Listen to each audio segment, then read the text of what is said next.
Thank you, Mr. Speaker.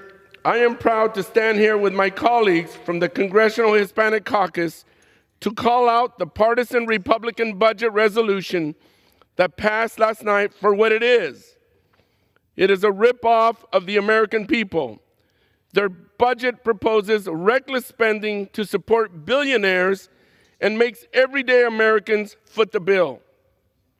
It cuts over $1 trillion, including $880 billion from Medicaid, in order to partially pay for trillions of dollars in tax cuts for the wealthiest people. These tax cuts would not go to help everyday Americans. Instead, they would go to the richest 1%. Apart from that, it also increases the deficit and the national debt to the tune of $4 trillion. What happened to fiscal responsibility? This is a betrayal of the American working middle-class families. There are 80 million people in this country that rely on Medicaid. In my district alone, over 236,000 people on Medicaid are at risk of losing their health care. This includes nearly 100,000 children and 24,000 seniors. Not only that, but the budget resolution would also go after the Affordable Care Act again, and is projected to raise annual health premiums by roughly $1,200 for 20 million people. It would force 7 million Americans to lose their health insurance. This budget resolution does nothing to deliver on the current needs of the American people. As inflation continues to grow and threats of trade wars persist, the cost of necessities like groceries, childcare, housing will continue to increase, putting a greater burden on American families. Their budget resolution also earmarks $200 billion to supercharge mass deportations that go beyond violent criminals. Make no mistake, under this plan, we can expect even higher prices for food and goods, and it further worsens our workforce shortages. The reality is that undocumented workers make up 14% of construction workers and roughly 42% of our agriculture workforce. Mr. Chair, to help everyday Americans instead would go to the richest 1%. This is a terrible circumstance. Mr. Speaker, I now would unite to yield to my good friend and chairman of the Congressional Hispanic Caucus, Mr. Adriano Espaillat.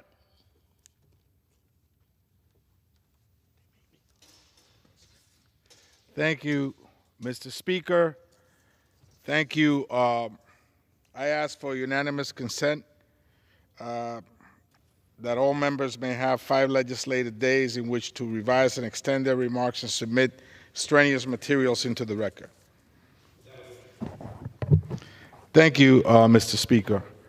Today, the Congressional Hispanic Caucus comes to the floor united as one unit against this Republican budget resolution that slashes at least $1 trillion, that's right, $1 trillion with a capital T, dollars from Medicaid and other essential programs to the American people, to working class families, to seniors, to children, threatening 80 million individuals. This is a matter of life and death, Mr. Speaker. It's a matter of life and death for our communities. At the very least, 20 million Latinos, about 1/3 of our folks, rely on Medicaid. More than half of the Latinos on Medicaid are children. They depend on it.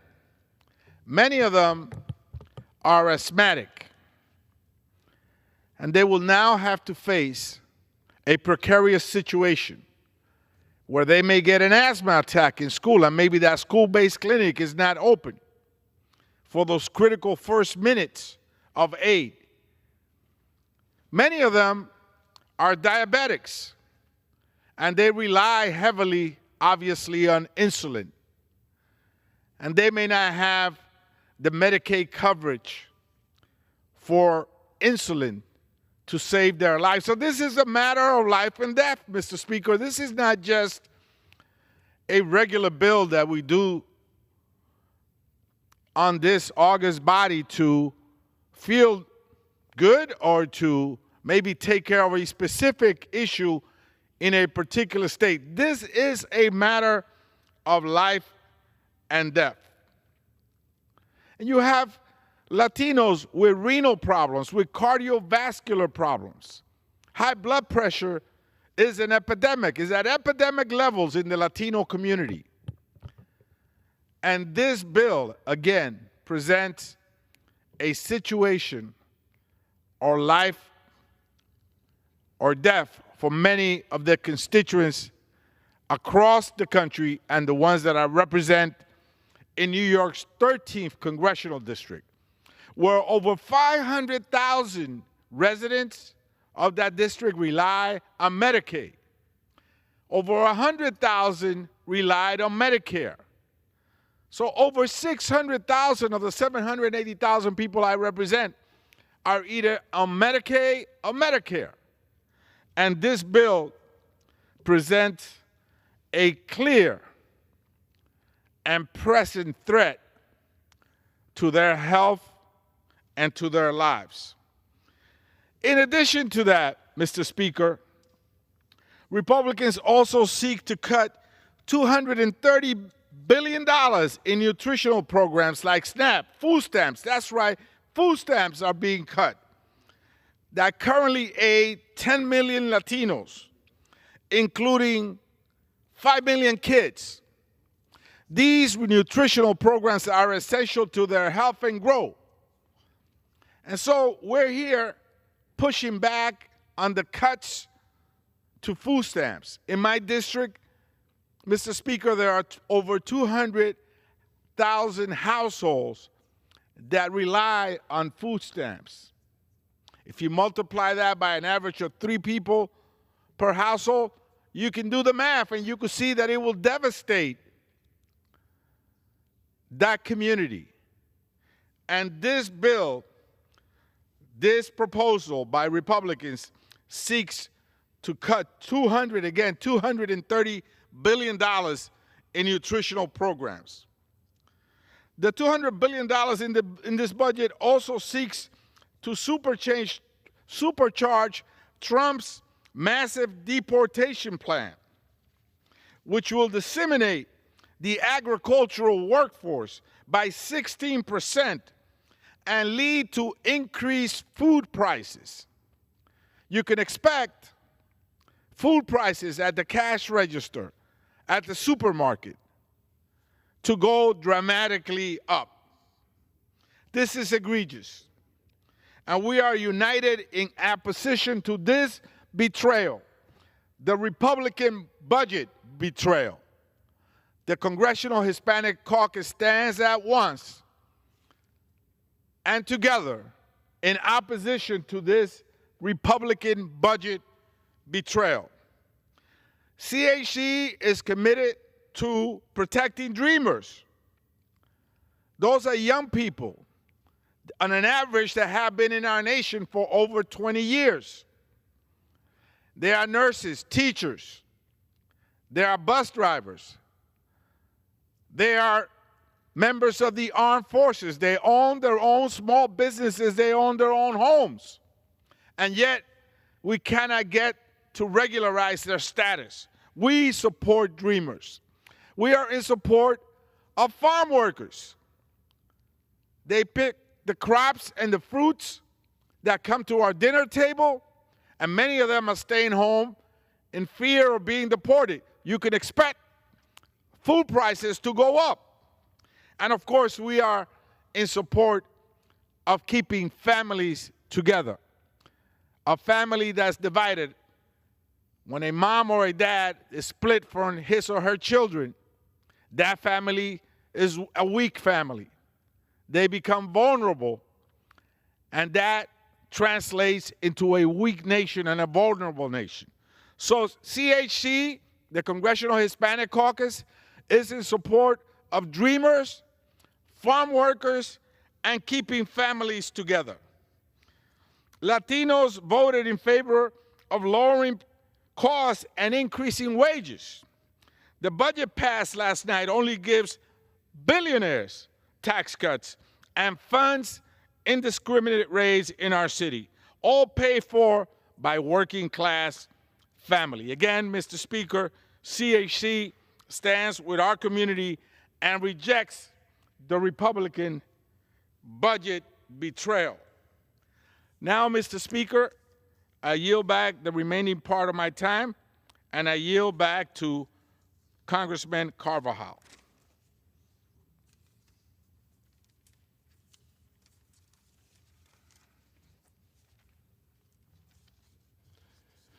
Thank you, Mr. Espaillat. Before I yield to our next speaker, I wanted to reiterate,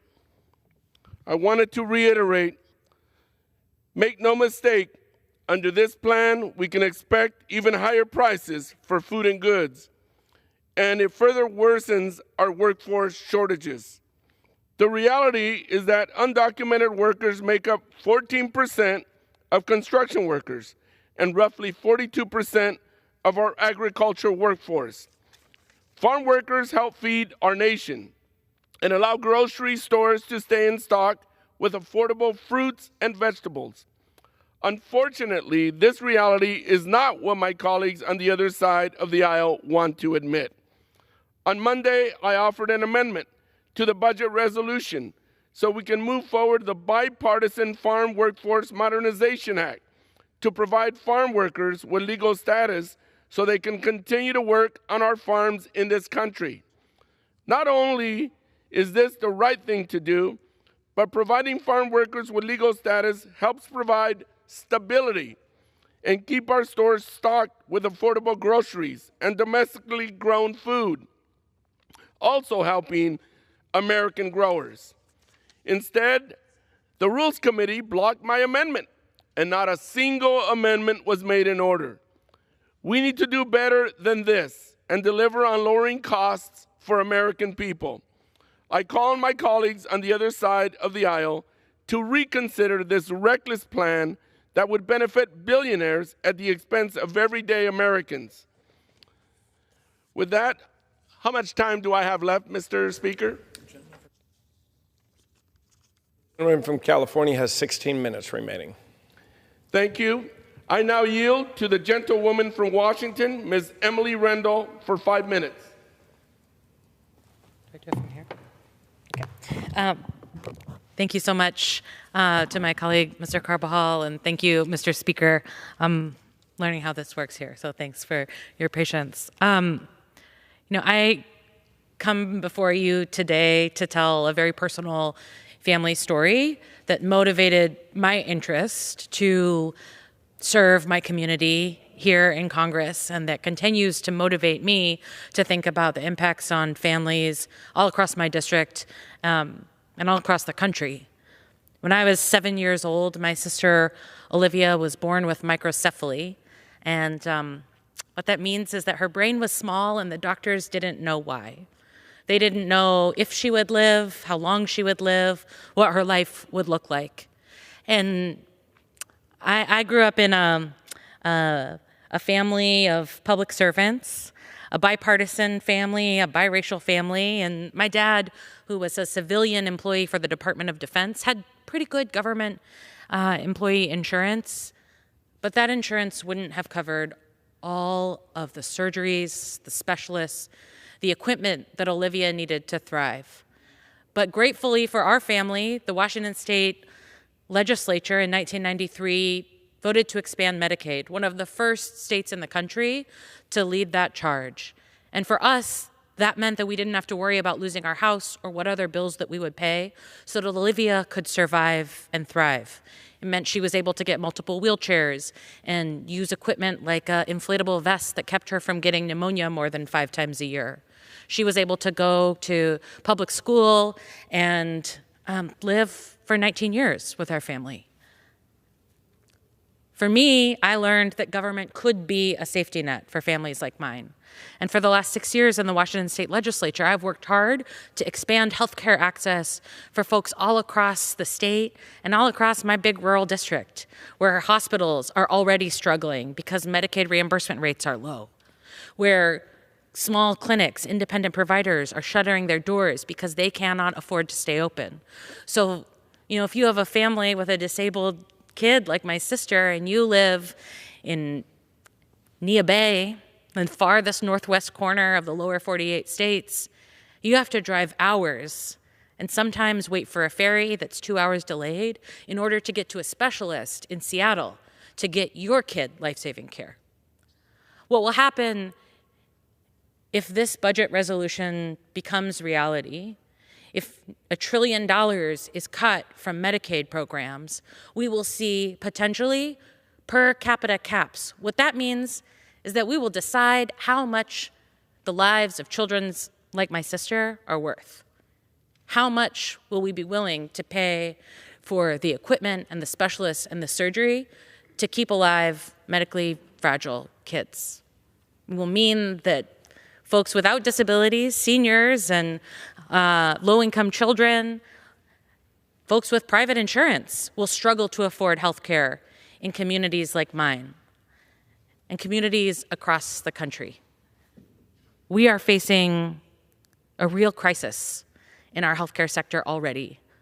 We should not be adding to it by cutting $1 trillion from poor people and people with disabilities, from children, from seniors who are often dual eligible for Medicare and Medicaid, who are able to live in dignity to the end of their days because of this important program. It will keep long-term care programs open if we are able to maintain Medicaid funding. I'm scared. I'm scared for my constituents. I'm scared for my neighbors. I'm scared for the healthcare providers that are just trying to do their jobs.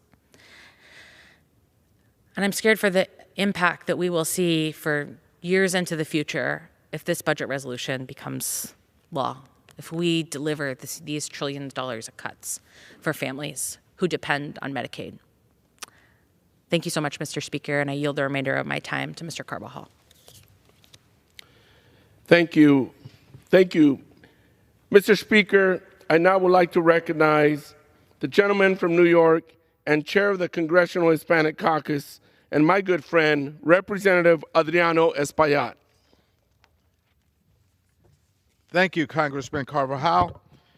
Again, Mr. Speaker, we have stood here tonight to warn the American people of these massive cuts in vital programs like the Medicaid program and SNAP, the food stamp program that provides nutritional assistance to our families, as the Republican majority perpetrates a scam to provide the very wealthiest of Americans a $4.5 trillion tax cut at the expense of the health of the American people by cutting Medicaid, a vital program for Americans all over the United States, not just urban areas, but rural areas, suburban areas, from the north, the south, the east, and the west of the country. Americans will be dramatically impacted by these cuts. This is not a Republican cut or a Democratic cut. It will impact people across the aisle. Republican members have many constituencies that are on Medicaid and Medicare and receive SNAP benefits. And yet, the savings will go to the fat cat executives and shareholders the wealthiest in America. So we're asking for the American people to be alert of the Republican budget betrayal, that it is a life or death matter, puts their life in danger by denying them the basic health care benefits that they're entitled to. So, Mr. Speaker, we stand here as one, members of the Congressional Hispanic Caucus, to say no to this plan and to tell the American people that they're not alone, that we're with them in good times and in bad times. And I move that the House do now adjourn.